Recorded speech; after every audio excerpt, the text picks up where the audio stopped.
Atlantic Television Network. Coming to you live from the Garden City of Port Harcourt, and the program is Press Round Table. Well, Press Round Table is a convergence of media practitioners who gather to look into stories, dissect them. It's a news and current affairs program, and we try to provide the right balances and insights and perspectives, objectivity in some of the stories that have trended in the last 24 hours during the day. And today is not going to be different, as we have so many stories trending. And we're going to look at some of the headlines of those trended stories. And of course, you get to know my guest. The house is full. Abubakar Atiku Bagudu. FG struggles, pays salaries, despite revenue deficit.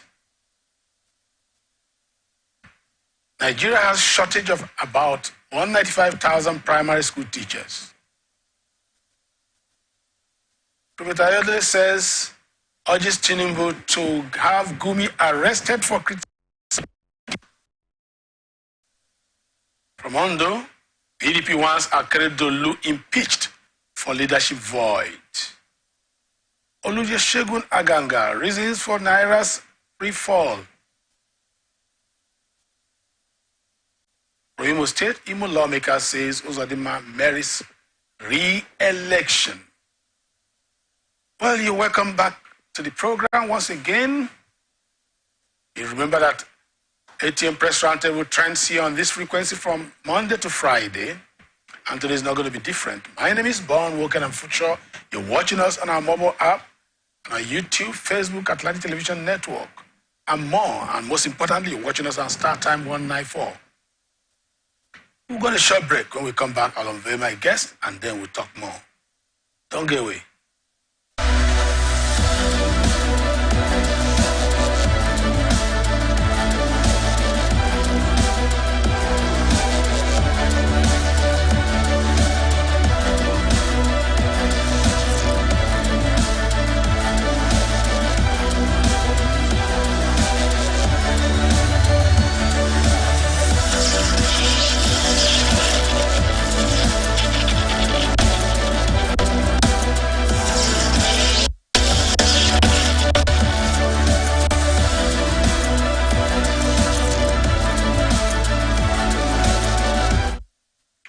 Minister of Budget and National Economic Planning, Senator Abubakar Atiku Bagudu, has said the federal government is facing enormous challenges, noting that it is barely managing to pay salaries.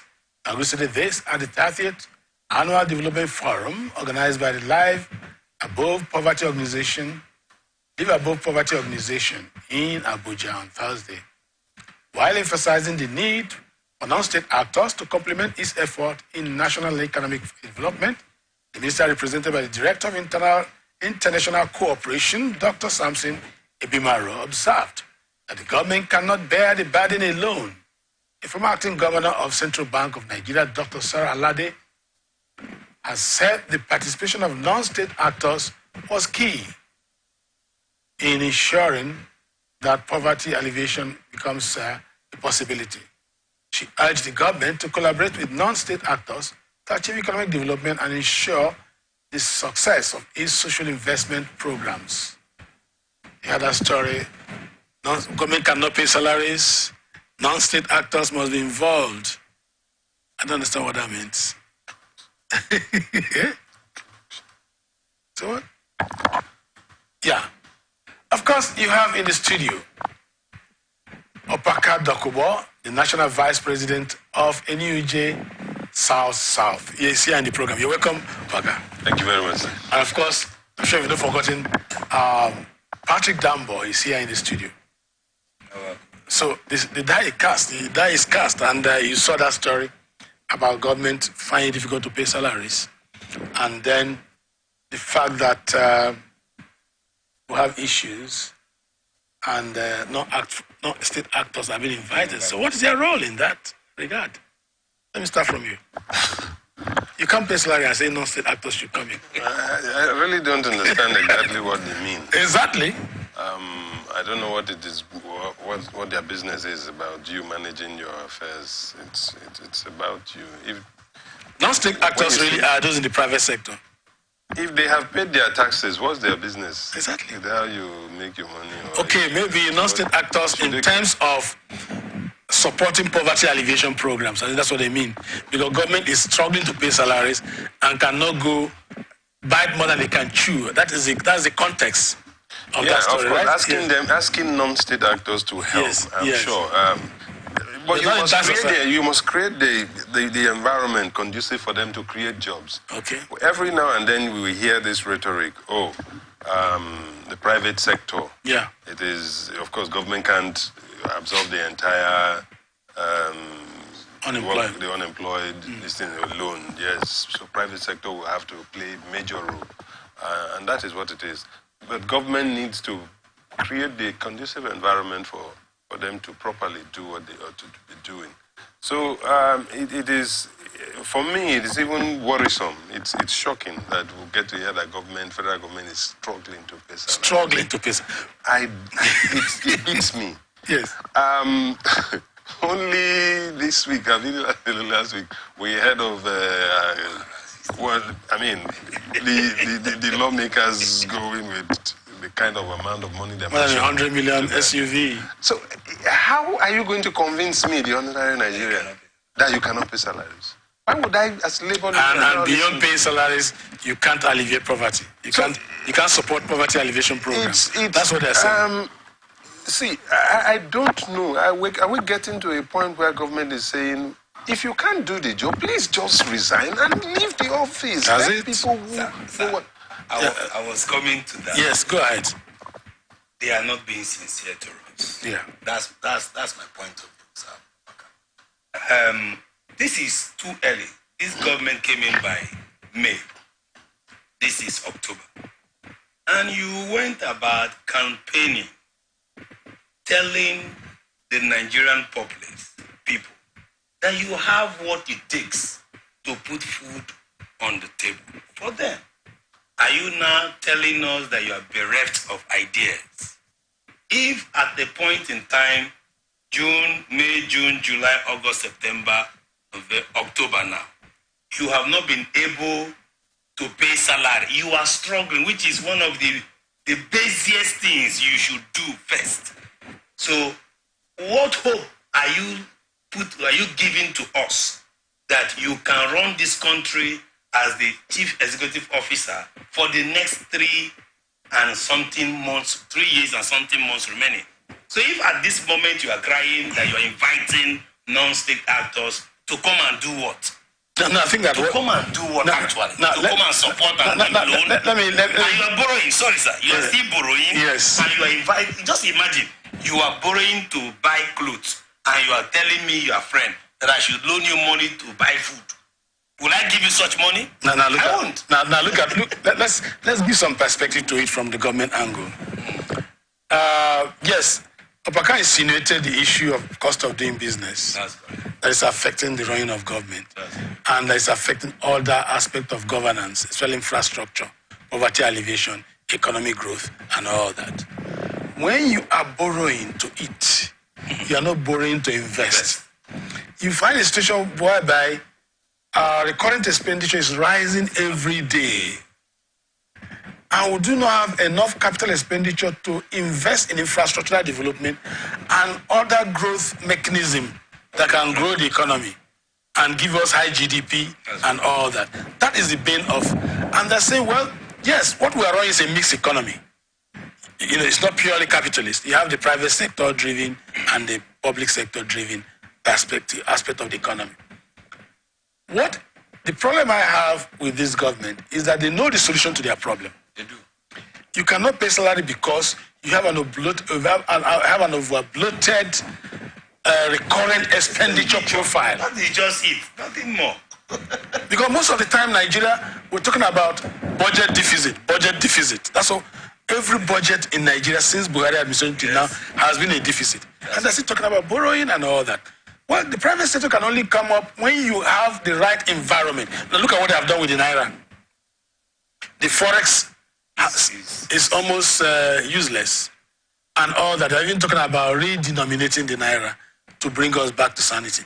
Whatever that means, the business of bringing, reducing Nigeria, the poverty level in Nigeria, removing the tag of Nigeria being the poverty capital of the world, lies squarely more in government than the private individuals. Mr. Bond, Yes. sorry, if I may proffer a solution. Yes. The federal government is struggling to pay salaries. Minister of Budget and Planning, let me give you this as an insight. Yeah. Do your best to sincerely cut and close all leakages in government. You have more than enough money to pay salaries. Remember, the president recently said that Nigeria has no business with being poor. That's what the No, the point is that they're not saying they can't pay salary. They're saying that they're struggling to pay. And that is why they don't have enough to do enough in other sectors. That's right. Not sincere. Yes. They don't have enough to do enough in other sectors. I don't want to believe that. Because they are struggling even to pay salary, yes. But that's the point now. If you are struggling to do basic things, I mean, so yes. Can you do it? If you can't pay salaries, why should I expect you to do anything else? Yes. When the government tells you we are struggling to pay salaries, then it means I shouldn't expect anything else from you. Don't expect road. So I do not know whether to actually take him by his words, actually, truly. Now, it is not even the minister, it is his representative. I want to bet that he didn't come with even a prepared speech. Yes, I am not sure he came with a prepared speech. So it is somebody that is actually speaking. If you put this before the president, I'm telling you, he won't tell you the same thing. Because there is nothing to indicate that we are in that kind of situation. Yes. Because government, as of today, they have gone about, I mean, the way they go about it does not, indicate that truly they are at that point where they are struggling to pay salaries. No. Mind you, we have the largest cabinet so far in this country. At the same time, no, there has not been any move at all to ensure that you close down government expenditure. So you are still, making appointments and making it look like, there is no problem with... there's so much money to spend. Yes! And then you have removed subsidies, so much money is already coming in. At the same time, you are adding 35,000 to every worker, and you say you are struggling to do so. No, I'm not sure. No, I think that is out of context. You know that sometimes... No, it's funny. I agree with you. You know what in public speaking? Sometimes there's this skill, public speaking skill, they say make yourself vulnerable. This level of vulnerability is too... I think it's taken too far. Because he wants to woo the private sector and then to get their sympathy, he now made himself vulnerable. And said what government wouldn't have loved to say. That's how we say that a messenger does not give fireworks. Yes. You ask to say John, go there and say John. Don't go and say John Peters. Now let's look at the next story. This one is another funny story, and when I use the word funny, I'm using it sarcastically. I'm not using the word that is really funny, because the Nigeria, the way we find ourselves is funny. Now, the United Nations Children's Fund has said that Nigeria has a shortfall of approximately 195,000 teachers at primary level, shortage. And only 84% of primary school teachers and 59% of junior secondary school teachers are qualified.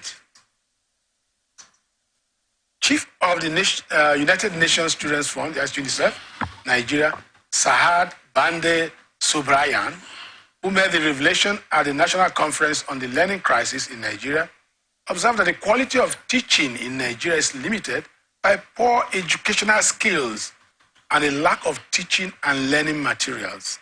She noted that only half of Nigeria's children are developmentally on track, half, 50%, in early childhood, and 60% participate in organized pre-primary learning, leading to late primary entry and poor learning outcomes.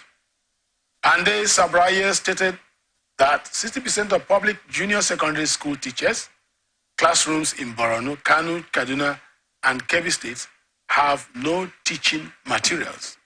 Global data show that Nigeria could achieve a higher level of learning outcome given its pupil expenditure. We're always talking about potentials. Our pupil expenditure ratio is very high. So we have that potential to achieve children learning level.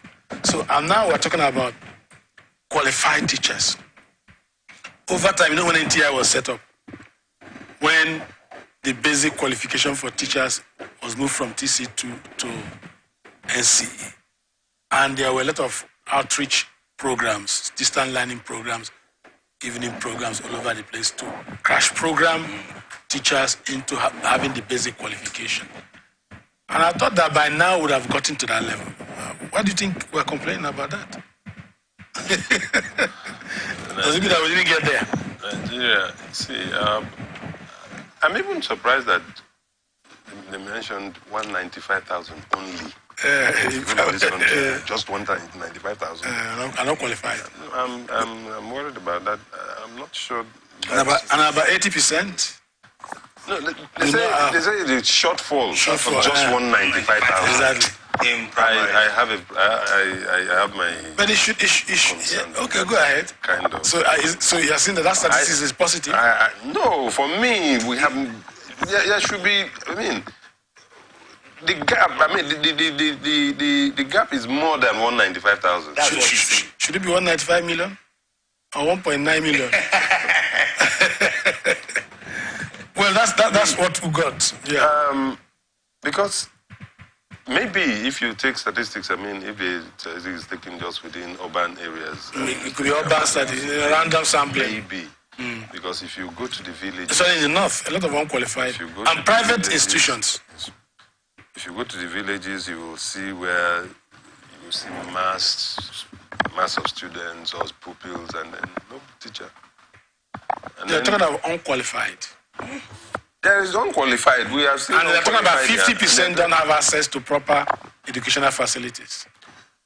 50 to 60%. Our problem is too much. And I do not know, do we have a systematic way of actually handling this problem? Government has really not shown that it is doing something that you know that you can be confident in. I mean, saying that, okay, in the next 5 years, we're going to achieve this in the next. Is there such a plan? It doesn't appear to be. And we are talking about pupils that are already in learning environment. Exactly. No matter how. About 20 million out of school. So, what are we talking about? We are just sitting on a time bomb. I mean, I don't know. We're in a very precarious situation. Yes. Should we be talking about emergency in education? Yes, okay. yes. That's where I'm going to. And Mr. Bond, I don't know what will become of my children. I don't know. Just look at, they mentioned Kano, Kaduna, Kebbi. This is 6-10 years from now. If those children don't get quality education, no proper learning materials for the teachers to teach them, we are seeing another set of insecurity. Yeah. I don't know if you are seeing what the statistics may look beautiful at the beginning, 195. Okay, but did you get the later part? The underlying issues. Yes. 60%, 50%. 50%. That's where my own concern is. And then is 20 million out of school. 20 million. Good. So this is just maybe wanted to give us more the ice, the sugar on the cake. But the cake is the tip of the iceberg. The tip of the but the cake is bad. So if we look at it from that aspect, we will see that education in Nigeria should be declared as an emergency. Yeah. It should be declared. But there's an aspect of education that I don't think this will consider in their statistics. Private sector, secondary and primary. These are glorified crèche. They just go there, somebody learns how to read, A, B, C, D, E, and they sing songs. And sometimes secondary school, they sing songs. And that when they go, they come back, River State, Port Harcourt, Kanu. That's all they do from morning till night. And those teaching them barely have school certificates. and they pay them 10,000 naira, 15,000 naira. So you're talking about qualified teachers. If they put the private sector, do you think we'll have a system going on? That's the point I made earlier. For me, I do not know how they got their statistics, but if you look at the situation we have is more terrible than what... No, the picture UNICEF is painting. Yes, painting. Because UNICEF is painting picture from government perspective. Because, see, it's something that you cannot give what you do not have. The teachers themselves are products of emptiness. So what do they have to give? All the same thing. And then these children, like we're saying now, the next 5-10 years, they will be the ones that will have the burden of teaching others. And they themselves have garbage in, garbage out. So at the end of the day, even when you mention this one, it's good that they still have people who accommodate them, yes, within the space, and then whatever, and sing with them. Otherwise, they will be on the streets. They will be picking pockets somewhere. When you hear what they're singing, sometimes you hear Kokoto, Kokoto. We are all social. Did you see there was a little boy I was trending, yes, who was asked to reside in 36 states and capitals. Yes, you're more of an online person. Yeah. So if you watch that, you will feel sorry for the country. It's funny, maybe somebody wants to create a content, but the underlying factor is education in Nigeria, grassroots. Was he singing national anthem or pledge? Oh, I don't even want to try what he was saying. Let me not cut my thought. So adding to that, recently, in fact, I know of a community in a state in this country where they just gave an approval to start the junior secondary. And the government only sent 2 teachers. Two teachers. They told the community, what we can give to you is 2. So you do your best to recruit and fund and take care of the rest. They bring their village boys. So imagine this one, public school, I'm telling you. Public school. Now you imagine what will become the fate of those children. So he said a cake of time bomb. Exactly. You know one thing I discovered? When European Union gave report of the elections, I just criticized them that was a bunch of imperialist outcome. They want to dictate for Nigeria, and a lot of overzealous representatives who are Nigerians gave some of the figures. And that's what multilateral organizations are always afraid of. So sometimes when they collect statistics, they collect from official sources. I think they should be trying to look at unofficial sources to give them information. Because this kind of, the facts collected here could show a picture of what is happening in Nigeria. But like you said, the scenario is worse. Even like you said earlier, the states mentioned and the Northwest. Not about what is going on. This is what it is. So you are looking at a situation that you are asking yourself, this issue of banditry and whatever in the next 5 years, 10 years, are we going to see a reduction, or we're going to... And they have IDP camps all over the place? What will happen? So are we really serious about tackling these issues from the grassroots? Because you are saying, if you cut down these ones, the root are still producing more. When are we going to get to that point where of course, government is already struggling to pay salary. Struggling to pay salary. So well, I think that was a messenger that went and started giving proverbs. Now, leader of NRI Evangelical Spiritual Church, Primate Elijah Ayodele, has called on President Bola Tinubu to order the arrest of Islamic cleric Ahmed Gumi over his statements on Christians and the Minister of Federal Capital Territory, Nyesom Wike. Gumi had described Wike as a satanic person, adding that Christians are not to be trusted with the security of the country.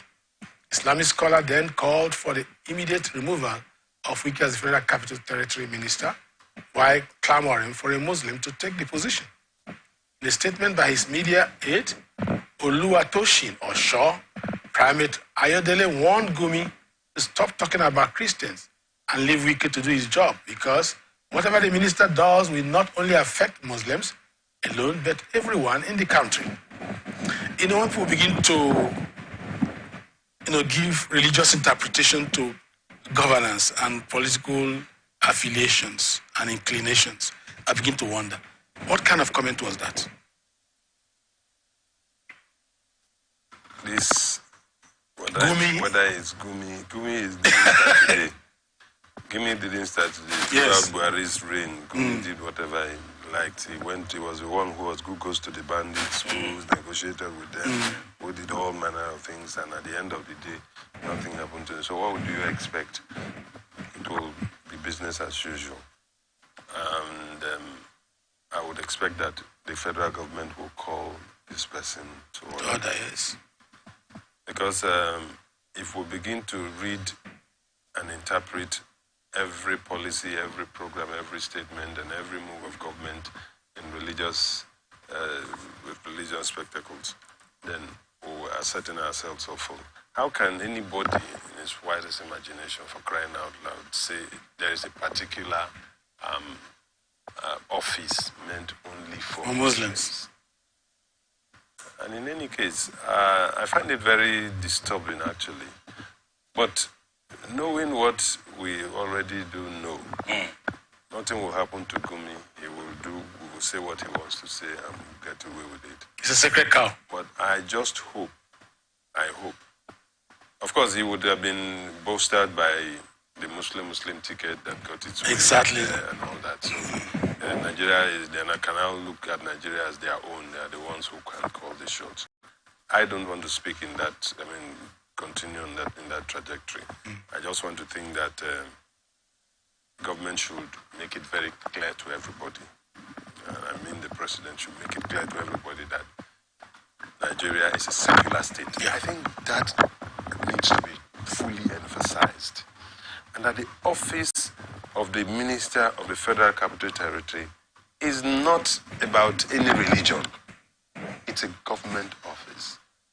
And therefore, it belongs to Nigerians.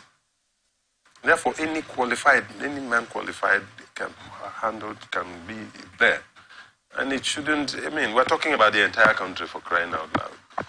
So, let nobody begin to give people the feeling that some people ought to be second-class citizens in certain parts of the country, or they shouldn't be qualified on the basis of just their religion or where they come from. I think that this is too serious. Yes. And if he is not called to order, I don't know. We have seen now already this man responding to him. Yes. He's another cleric from the other religion. So the earlier we have government officials standing in to say, look, this line of conversation should stop, I think the better for the country. Yes. We don't want this religion attacking the other one on the basis of the other one now, giving back, and we are getting to... And they could incite people. Now you see what happens here. When people began to attack Wike, he became Minister of Federal Capital Territory. At a point, I said, this is becoming xenophobia. This is not River State, this is not Port Harcourt, this is not... this is Abuja. This is Abuja. And then we began to hear Muslims talk about their own. A lot of people, even the senator, I think he's in battle now, he's in court now, he's in tribunal now. Kingibe was telling Wike that he has to, the Abuja push should take order from her in the Senate, not from, and all that. And I said this was glorified xenophobia. Because the office of the Minister of Federal Capital Territory over time, only once did somebody from the South occupy that position. And Wike is the second person in the history of Nigeria. And so they have always looked at that office as their own. And seeing a very powerful politician like Wike occupying that office, they're all threatened. Mr. Bond, Yeah. Can I ask you a question? Yes.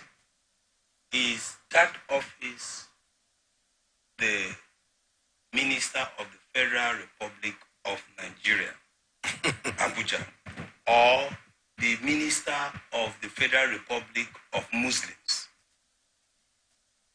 You see, just like my colleague said, the president should make a categorical statement. All the while, somebody that was not a Muslim, somebody that was a Muslim was handling that office. He wasn't satanic. So they say Christians are satanic. He wasn't I think that was what there was nothing satanic about in their own reckoning. That's what I'm saying. The person that was there before we came was a Muslim. He wasn't satanic. There was nothing satanic about him because he was a Muslim. According to his own speech, I'm quoting him now. This is not my own thought. And this is what that is not good for the country. So should we say the presidency and the president and the vice president are satanic?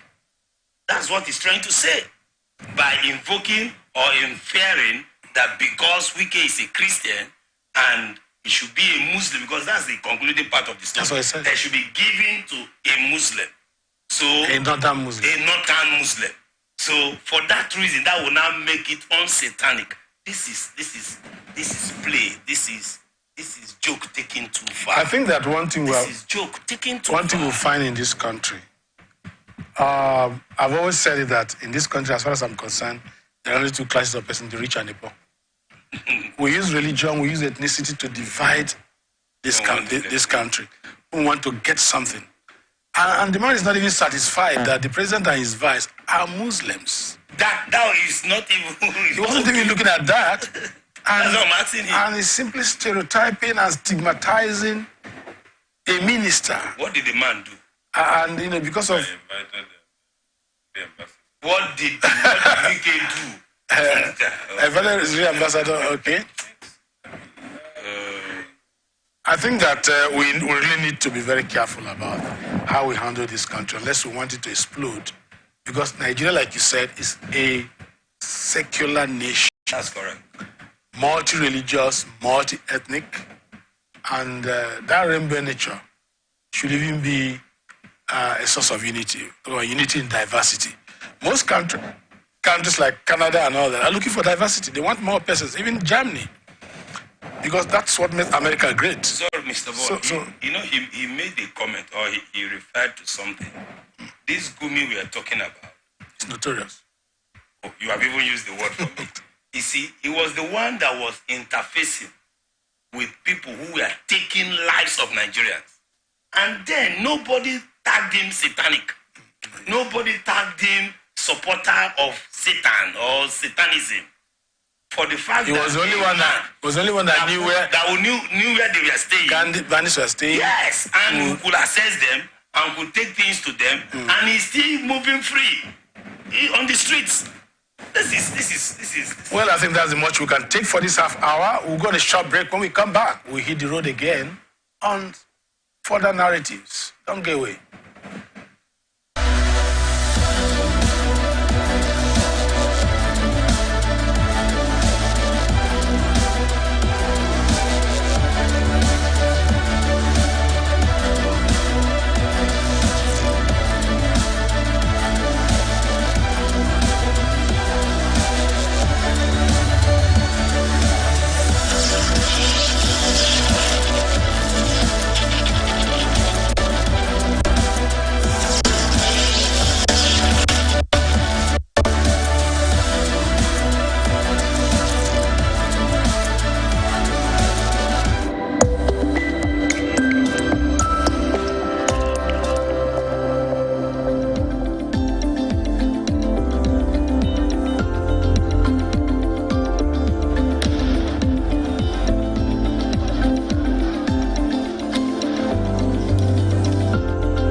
To the land beyond the mountains, through the Sahara, we bring on-spot news, live analysis, expert discussions on trending stories in politics, business, socio-economy, sports, and documentaries.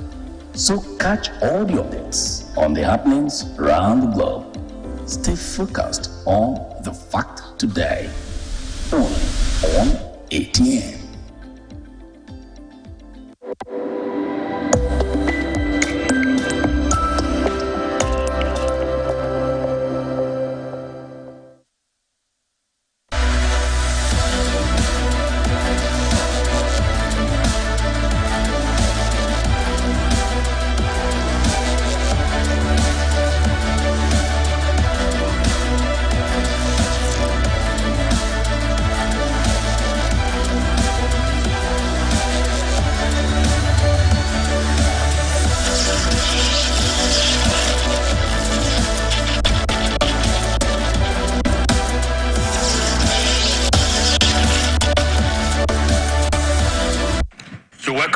It is still Atlantic Television Press Roundtable from Atlantic Television Network here in the Garden City of Port Harcourt. As you have Apaka Dokubo and Patrick Dambo here in the studio. Now let's look at the next story. Political stalemate caused by alleged absence of Governor Oluwarotimi Akeredolu of Ondo State took a new turn. Yesterday, as the People's Democratic Party called on the State House of Assembly to initiate impeachment proceedings against the governor. The People's Democratic Party alleged that Akeredolu has violated the Constitution of the Federal Republic of Nigeria by failing to fulfill his duties as governor. The statement issued by the Publicity Secretary of the People's Democratic Party, Kennedy Peretei, and made available to News Agency of Nigeria, the party urged the State House of Assembly to set up a medical panel to examine Akeredolu's medical condition and take appropriate action in the interest of the state. Peretei, who emphasized that the state has been grappling with leadership vacuum for about 6 months due to the governor's ill health, stressed that the State Executive Council meeting has ceased to hold for a long time. Imagine. A man went to Germany on sick leave. The Constitution empowers the governor and the deputy governor to take over proceedings. He was supposed to transmit power to him. He did not. He left that aspect of the constitutional provision hanging.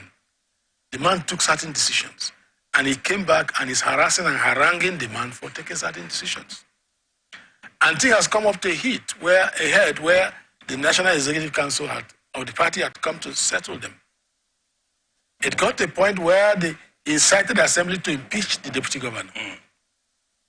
And all that has been going on. It also came to a point where they say he was staying in Oyo State, was coming to work from Ibadan. And I've always told people, I said, what is happening to Nigeria? If a governor breaches the Constitution from everything he has done, don't you think he has breached the Constitution? What should be done to him? Yes, let's say it. Exactly.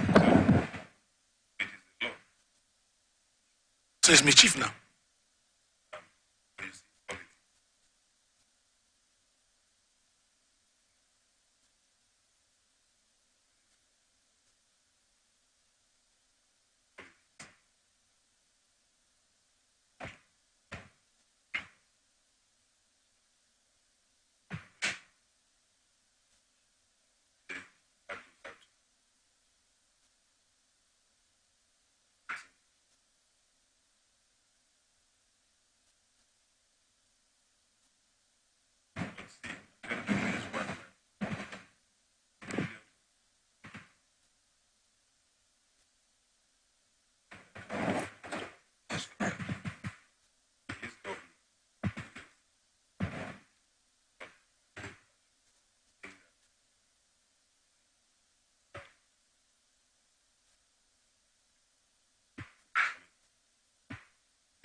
You also have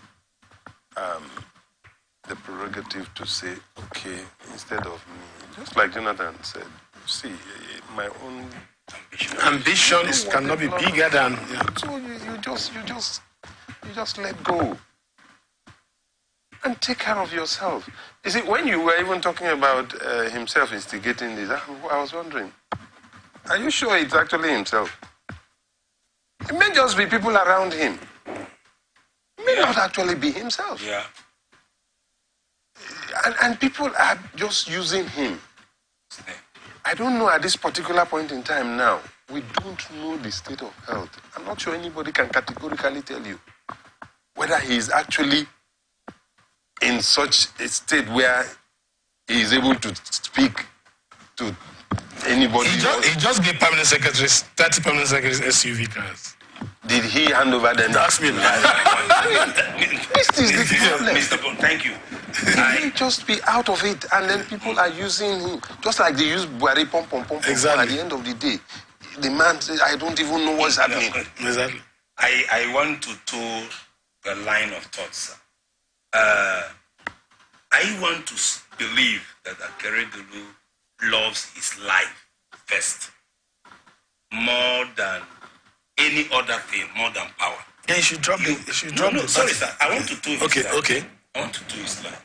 Sir, if you are close to people in power, you will know that most times, it is not the head that gives command.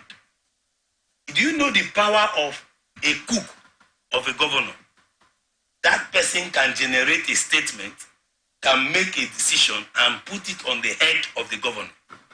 Because he believes he is in the corridors of power. For me, I want to take a little thought to his line that maybe Akeredolu is not really aware of what is going on. Because I believe a man in his right senses should first of all seek for life. If he's not alive, Ondo State will continue. In the highest will give him his 1 day standing ovation. Highest will give him his 1 week ceremony. Ondo State will continue. So let us be a bit now the optimistic. issue, they call for impeachment. Why do you think the House is adamant about it? They said they went to impeach the deputy. They went about impeaching the deputy governor. That's to tell you. That's to tell you. That's the contradiction I see there. That's the contradiction. And some people are saying that the call is calling from an opposition party. It's obvious. Like he said, this man is a lawyer. He knows there's a breach. So maybe there's not in his right senses. Yeah. So I don't see, it happened with Buhari. Yes. And I know at certain points when he handed over power, the reins of power to act. Yes. And his loyalists, Yeah. we find it funny. at all. How do you do that? The next time he was going, he didn't. Didn't. He refused. So Until he left. He never tried it anymore. No, but this is our constitutional provisions. This is our constitutional provision. So the problem is with the legislature. That's correct. These people, see, they belong to the same party. Yeah. They all know where their bread is buttered. They probably know the disposition of the deputy. Yes. They probably know where he's coming from. They probably know at certain points in time what they may have done against him. Mm-hmm. And that ceding power to him now, what they will stand to gain or lose. They know, they calculate. This is on the basis of this calculation that they have said, no, we can't allow this man to get this. And that if he gets that, no, then all of us have it. This is selfishness. Not about the people of Ondo. What about their individual selves? That's the impunity. That's the unfortunate thing that we find in ourselves. So how do you think this is going to end? Well, let's. Will there be an impeachment, or the National Executive Council of the party have come to intervene? No, I don't. How far can they go in intervening? I don't. I believe that. I believe that the party will intervene, and it wouldn't end in impeachment.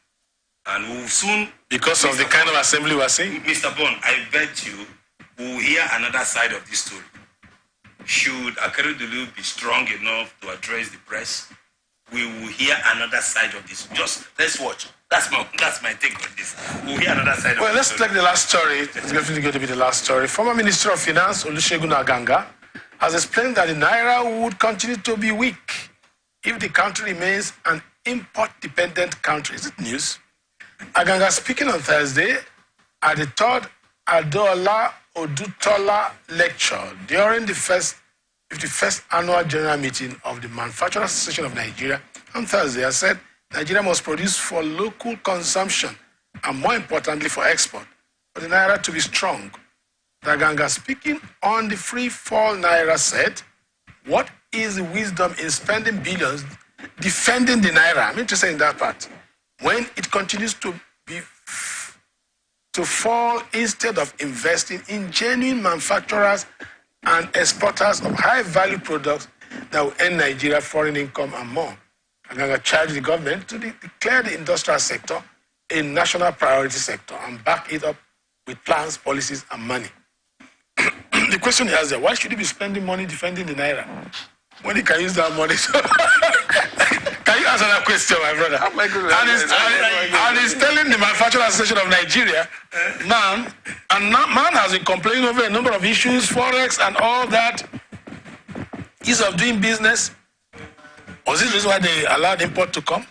Now, there was ban on importation to strengthen local production. So, because they want to defend the Naira or whatever. So why should they be defending Naira? See, I won't be the one the people that are defending Naira should be the ones who ask that question. Spending money to defend Naira rather than investing, and he's an expert, so he knows what he's talking about. No, see, I don't know how. You see, I sometimes I find it hard, so that if I sound that way, I'll sound like political. Even though I don't belong to any political party. But APC has actually taken Nigeria for a ride for this number of years. And this is a minister. I really don't know. Aganga, you mean Aganga? It's a former minister. Former minister. They have taken Nigeria for a ride I don't know. And if it continues the way it is going, Buhari came and they told us they were going to change. And then when in 4 years we didn't see the change really, they told us they were taking us to the next level. We are not seeing the change, and they are talking about the next level. And now, the next level that we have seen is the generation of our Renew Hope agenda. I don't know if you talk about hope in this situation, that we have seen steady decline, progressive decline. You can only be sure that today, if you're going to market tomorrow, that you're not going to buy the same good you bought the same amount yesterday. So I don't know. See, they just bought how many cars for $1 million, and they paid that money to Japanese government. Or to Japanese when you know Sinisia. To the Japanese economy. Dollars. Toyota. Dollars. And then we have local manufacturers. Innocent. Abia State government is patronizing Innocent. So why? I know it's a certain time in this country when a federal government of this country, even though a military... Isn't Peugeot? It was a state policy. Peugeot from Kaduna. They made it a state policy. Yes. The highest car the president will drive. And in fact, every government official. Yes, president was 605, then 505. The rest. So 504. We are now at a time. We are Nigerians. We ought to be proud of our own products. We ought to be doing things for ourselves. We ought to be people who compete at the international market. Now, instead of we go there to buy, and then we don't put anything there. Import dependent. I don't know the focus. Yeah. And this thing has moved from one administration to another of the same political party, and they have not turned us in. They're not taking us anywhere, except continually putting us into this. I don't know where this is going to lead us, honestly. And they're talking about manufacturers. Your last take on that. They're talking about manufacturers, and this, this is the kind of scenario they find themselves. Ordinarily, they ought to protect these manufacturers by reducing import, but they have opened the road. This action alone should cause a protest. Yes. And they're there. I'm on TV and I know what I'm talking about. Yes. This action alone by the federal government should have caused. Should have. But it shouldn't. Should have. By man. By man. That's what I'm saying. Okay. They should have shut down tools and say we are not working. We are going on the street. Let us tell government to consider us and listen to us. This is not God. You just said, while you are reading the news, you said, is this news? You are telling us what is our problem. So you are bringing back our problem to us. No, when I started, it said we are import dependent. I said it's not new now. It's not new, that's what I'm saying. And then he now came to make news by saying because we are spending more money defending the Naira. Not new. No, that one. Mom, that's new now. Spending more money defending the Naira instead of spending the money on production. So I think that's the sad tale of Nigeria. It's not correct. It is sad. Mr. Bond, It is sad thing. federal government should So, be talking serious. about the issue of spending money defending the naira, I don't really understand those central bank policies and all that issue of the denomination, Redesign, spending money to the redenomination, He's spending and money. all that. How they spending money to defend the naira, and a lot of policies and millions are going instead of saying, okay, let's stay where we are and encourage production. I think that's what he's saying. And it's the bane of Nigeria. And World Bank is clapping for us, IMF is clapping for us, that we're doing some reforms. It will now. He's favoring them. Why? I know. You think it's about your life? Their life. Do they care They're in about business, Mr. Bond. Because you should care more for yourself. They can't love you more than you love yourself. Thank you. That's the truth. I think that it's a terrible story, and there's much we can take on today's program. Atlantic Television Press Roundtable. We're spending more money defending the naira rather than spending the money in production. That is the story. That's the takeaway for today. I've had Opaka Dokobo here in the studio and Patrick Dambo here in the studio. Thanks for coming, gentlemen. It's a pleasure. And thank you for being out there for us. Of course, you know you're watching us on our various social media platforms and, of course, on StarTimes 194. Don't forget, peace is the pathway to progress. Make peace your watchword. And, of course, remember to tune in, to stay tuned on our 9 p.m.